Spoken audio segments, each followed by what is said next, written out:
Greetings, this is I Am Vermont 2 and my name is Shawn Moliere. I Am Vermont 2 is modeled after the I Too Am Harvard initiative. The I Am Vermont 2 photo story project shines a light on the diversity of identities and experiences of people of color all across the state of Vermont. The I Am Vermont 2 project is a medium for people of color to tell our stories and convey how racism has a significant impact in our lives.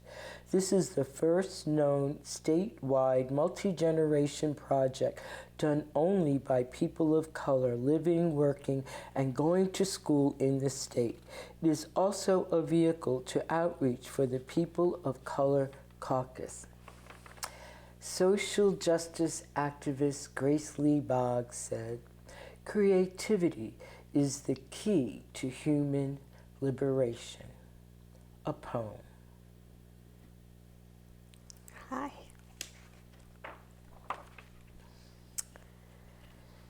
To Live in the Borderlands by Gloria Anzaldúa.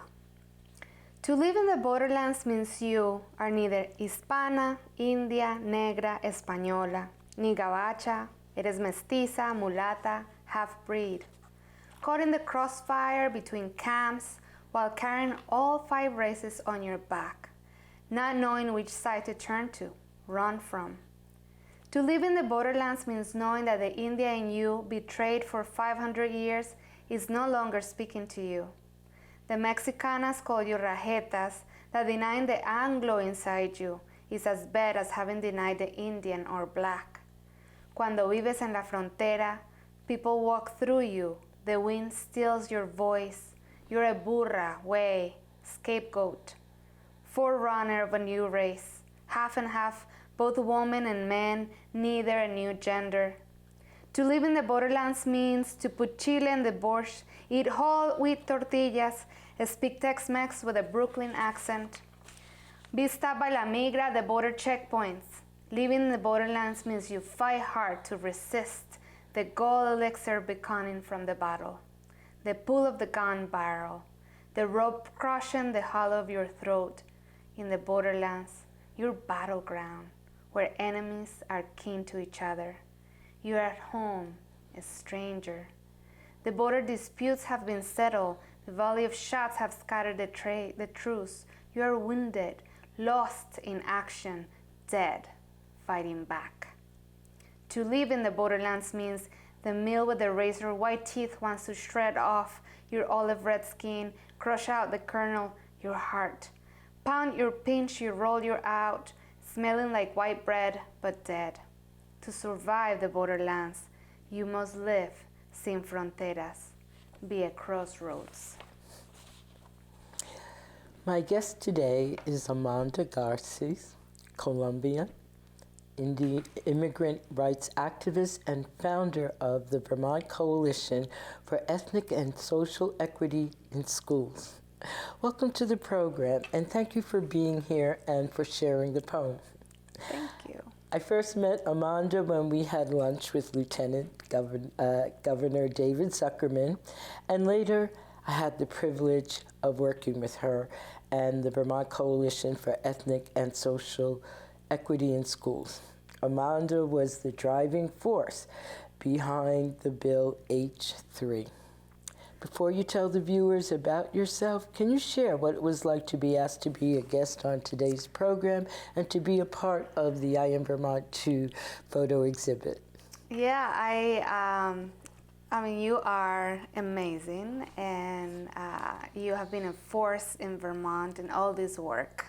So I feel like I am helping the work that you have done for over 20 years here in Vermont, and being part here with you, it's such an honor because of the work and because of you, and also being part of this exhibit and just kind of giving a little bit of myself to show that I am Vermont too. So I am very happy to be here with you and sharing this space, and very grateful, and thank you for all the work that you have done.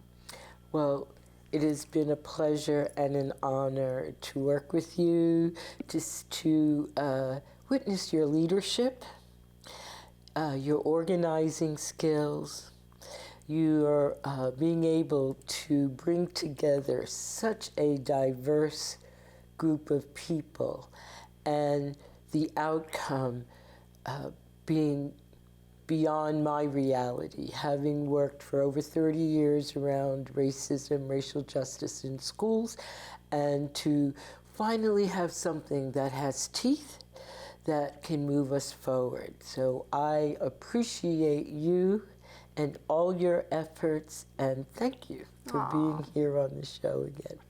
So a little bit of background. How do you identify racially, gender, something about your family? So it's interesting we talk about nationalism and whatnot. I am very proud Colombian. I came when I was 16, and so I'm an immigrant. I'm Latinx. But I am very heavy of Colombia. Like it's a funny thing. But I love my country. I love my culture and what everything represents. And there's a big Colombian population in the United States. I came from Colombia to New Jersey, where my mom lives, and that's where we immigrated to. And so there's a good Colombian population there. So it's exciting to just be able to have that. Not so much here, but. And in New Jersey, where did you live? Was it ethnically diverse? So when I moved, I went to the first time that I lived in, I moved a lot, but the first time that I lived in, it was, I would say about 80% Latino, Black, and then I moved to another school, which was about 90-something% white. So that was my first encounter to like having a space where I couldn't speak my language. I didn't know English. So it was a very interesting transition from both schools, which coming to Vermont, I have that feeling. I was like, I know that feeling. Now I speak English. And so your family, your nucleus family, your family today. So yes, my husband is from Massachusetts. So we have 2 beautiful children, and we live here in Montpelier. And your purpose, reason for moving to Vermont? My husband got a job, and we met in LA, and then we lived in Arizona for about 3 years, and then we were looking to come back. Children, his mom lives in Massachusetts, my mom in New Jersey, and he went to school in Middlebury, and he really loves it, and his father lives in Middlebury, so I said, okay. Sure, we'll go. That's a familiar response with some of my other guests, that their spouse or partner had ties in Vermont, and they thought, well, great. And some of them are still here, and others are not. Yeah. So a little bit about, your interests, your passions. How do you like to have fun? I love dancing salsa. It's really in cumbia and Latin music. I was born. I always joke around that like we didn't need lessons because we kind of came out dancing already, and so we just learn because Colombia culture is very lively. There's always music, food. So yeah, that's I love dancing. It's one of my passions. You and I have to dance together sometime. And I like what you said about taking lessons. My ex-husband is Puerto Rican, and they danced all the time. No one took lessons. Kids see what's going on, and the 2.5-year-old is moving to the music. They've got rhythm and the joy of just bringing that in your life. So Do you do salsa dancing here in Vermont? And if so, where? I don't. Well, actually, so it was interesting. The year I came, I've been here 3 years, and the universe kind of put the pieces together for me, as how I see it, is that same year there was a bunch of us Latinos moved to Montpelier. So I moved in July, and I was determined to meet the Latinos. I was short on putting a flag on my head that said, I'm Colombian, hi. But, so I met a few people, and they started in January of that year, they started a Latino group, and they met at Baguitos once a week for people who wanted to practice Spanish. And then they started La Puerta Negra, was that restaurant that was in Montpelier. We used to go dancing there, so every Tuesday until they closed it. And so now we do some dancing, but not as much as we did at the beginning. So for Christmas Eve of that year, I was talking to a friend of mine, it's the big holiday for us, it's Christmas Eve. So I was like, what are we gonna do? I need my Latinos. And so we had a party, and the rumor kind of spread there was gonna be a Latino party at somebody who's new, which was me. So we had like 40 people in my house representing 14 different countries in Latin America. So it was pretty amazing. Wow. Yeah. The community. The community just... Community built around music, Yeah. dancing, culture. Correct. Not a lot of outreach. No. You know, Yeah. Yes. Yeah. Wonderful. It was great. Thank you. Thank you. So, I know you work with the coalition. Are there any other things that you do? I have 2 little kids that take a lot of my time. So I do the coalition. I volunteer for a couple of organizations, Microaggressions once in a while. Also the Onion River Exchange was time back. I'm on their board, so I keep pretty busy. And I also do bookkeeping. That's my pay job.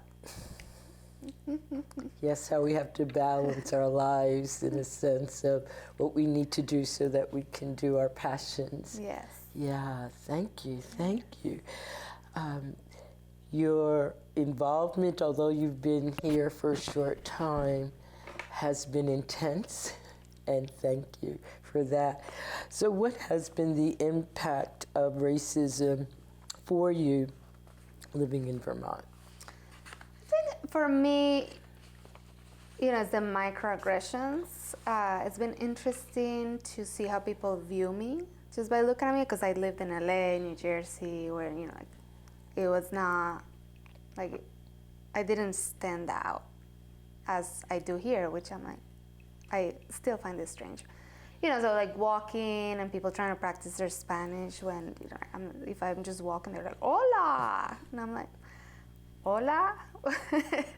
Or a couple of times happened that I was in play groups with my kids and people asked me if I was their babysitter, their au pair, because there's a lot of au pairs here. So that was strange. And then, I went to pay my water bill one day, and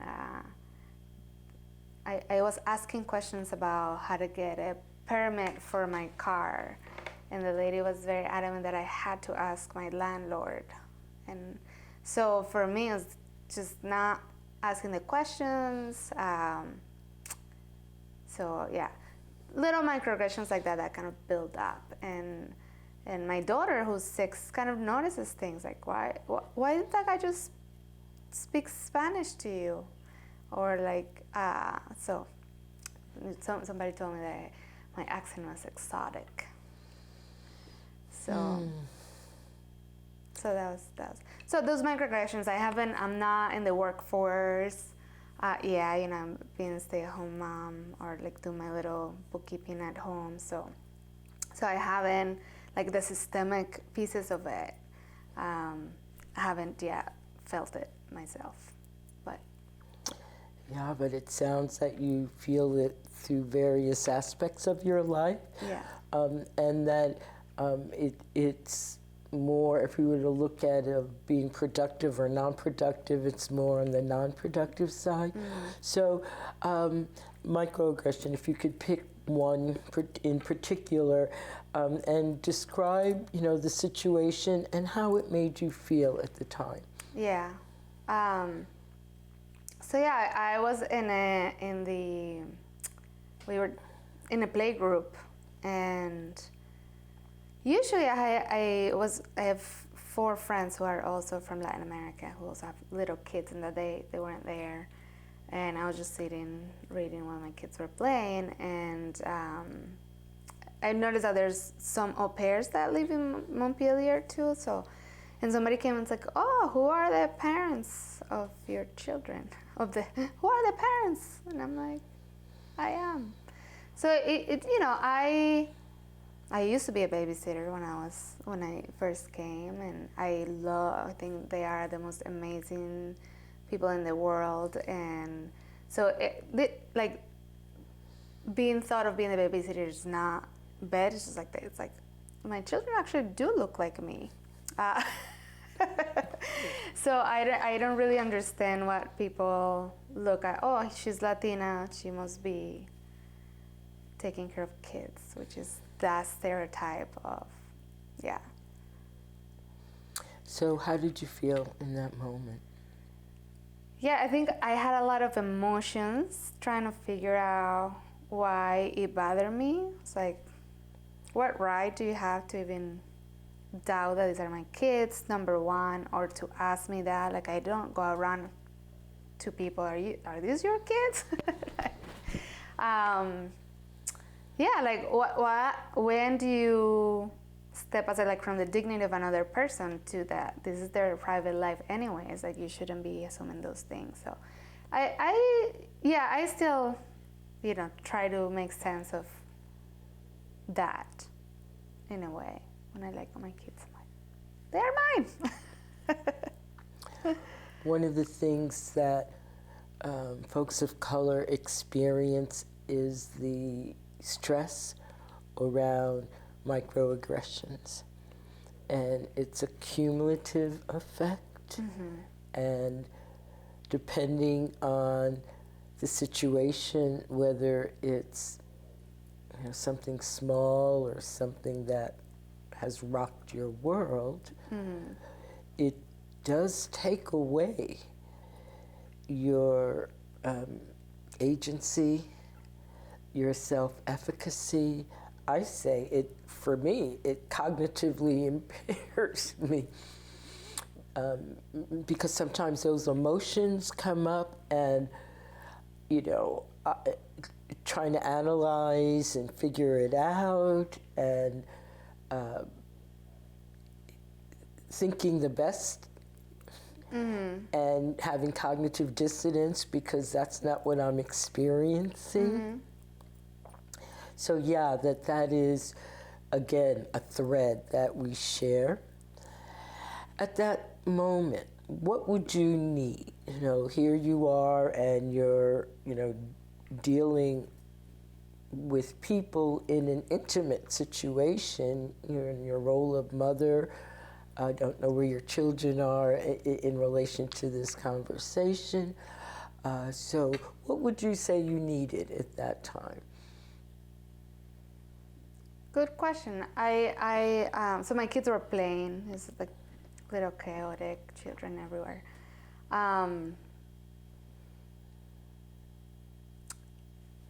I'm not sure I'm one of those people that are not quick to respond. Like when those things happen, then I spend like 3 or 4 days thinking, this is what I should have said, or trying to figure out what the best punchline to get back. And I never really found like what will make me feel other than ignore the situation and be like, no, these are my kids, and that's how I left it. I didn't go any further than that. So I don't know what I need. I don't know what I would have. So I think when I'm in that situation, and as I said, it's a personal piece. and especially as a mother. I remember raising my child and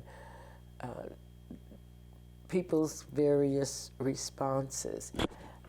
One of the things is my boundaries, that I felt that they were not, my personal boundaries were not respected. Yes.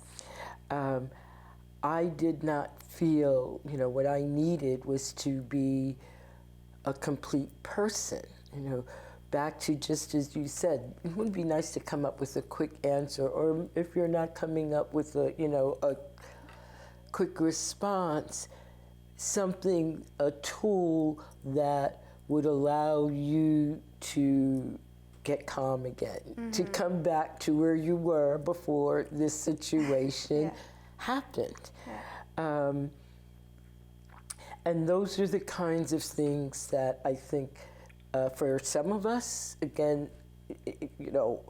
we're so busy in that survival mode, and I want to get from point A to point B without too many ripples, that what I need, my personal, taking care of myself, I also think in front of kids, the things that they pick up. My child knew quite early that it was better to be white. And I'm doing all kinds of folks of color proud, all kinds of lovely things about Puerto Ricans and African Americans and Africans. And all it takes is, a few days of daycare. I know it, yeah. So another need of my community, Yes. being able to not only welcome me, but I want to be safe. I want to thrive and grow here. So in terms of that, barriers.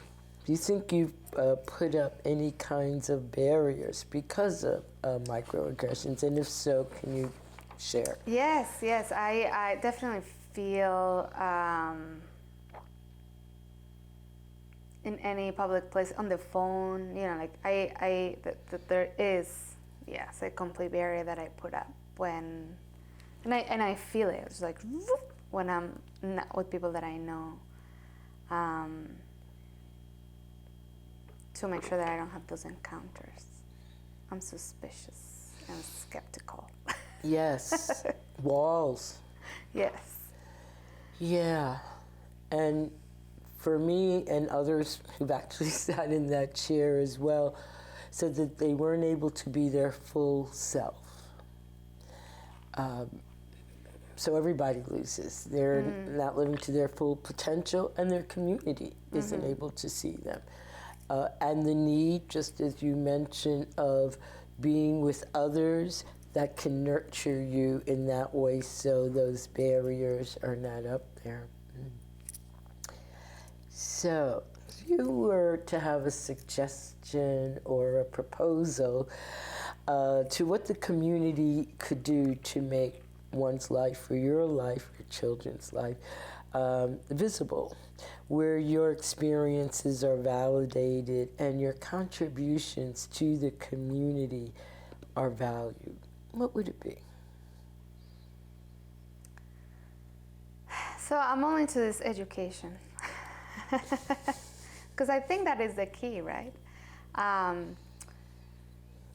The key is, like, how do we embrace each other outside of just like a multicultural day, or that really, it's about the food that we eat, the music that we listen to, learning about the roots of all of that.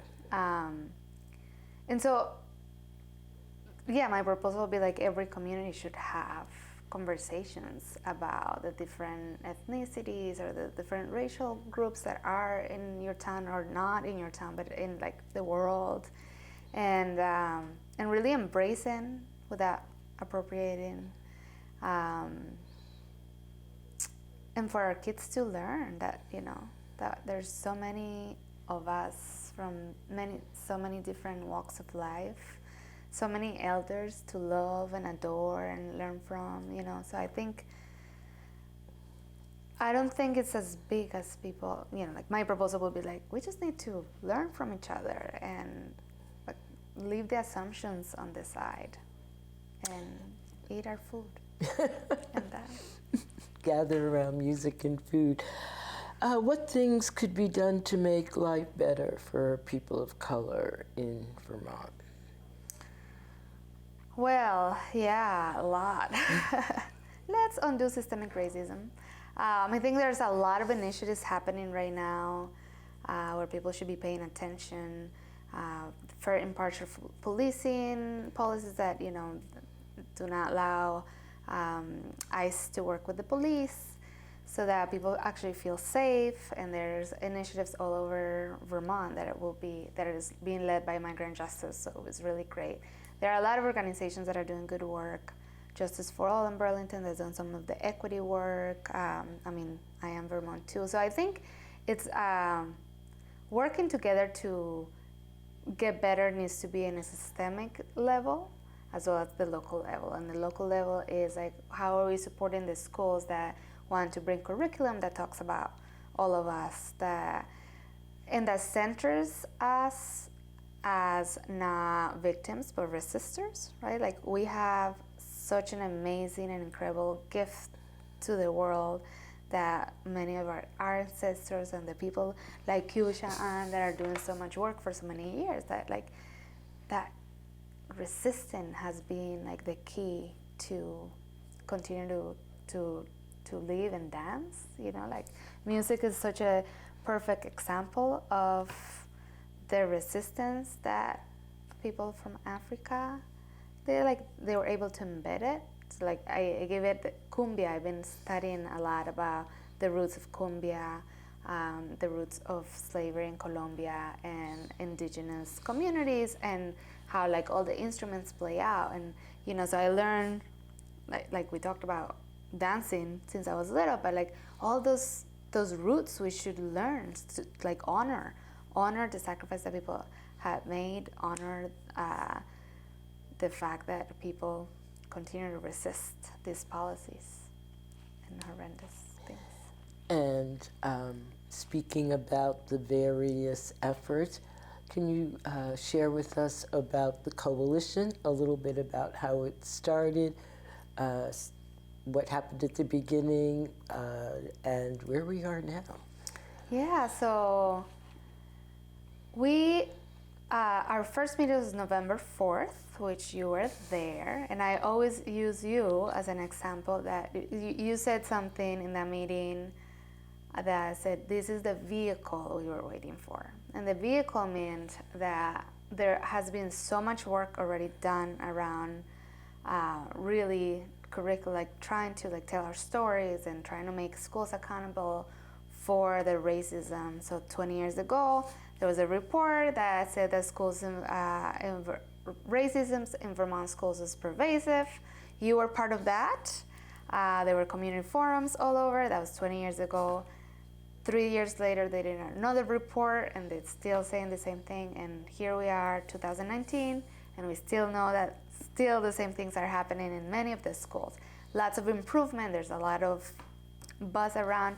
So what we did was come together. Our first meeting in November 4th, 2017 was mostly people of color, from everybody that had been doing organizing. And then from there, we wrote the bill. Kaya Morris introduced the bill when she was at legislature. And then we fought hard. The bill didn't pass that time. We learned a lot. And then this year, we came back in full force. And then the bill passed January 31st. And then it got signed into law in March. So it's great. So the bill, what it does is brings together about 20 people, 11 that come from ethnic and social groups, which we define from the LGBTIQA, disability rights communities, kind of like all the intersections that exist in our struggles, and also some of the educational people. And they bring it, and they are going to look at the standards that teachers use to write curriculum, and recommend new ones that include our stories, and like the ethnic studies and social equity. So So that's where we're at, and the coalition is an exciting moment.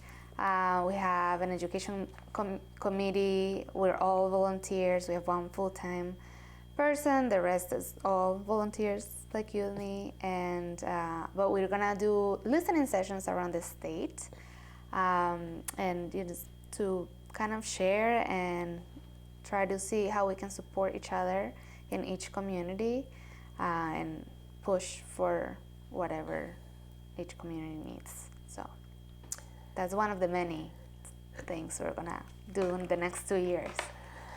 I thank you for sharing that with our viewers, to give them a sense of the history that's behind it, and a reason for folks of color to stay in the state. Many of those leave because of the situation in schools, anywhere from waiting online to the school bus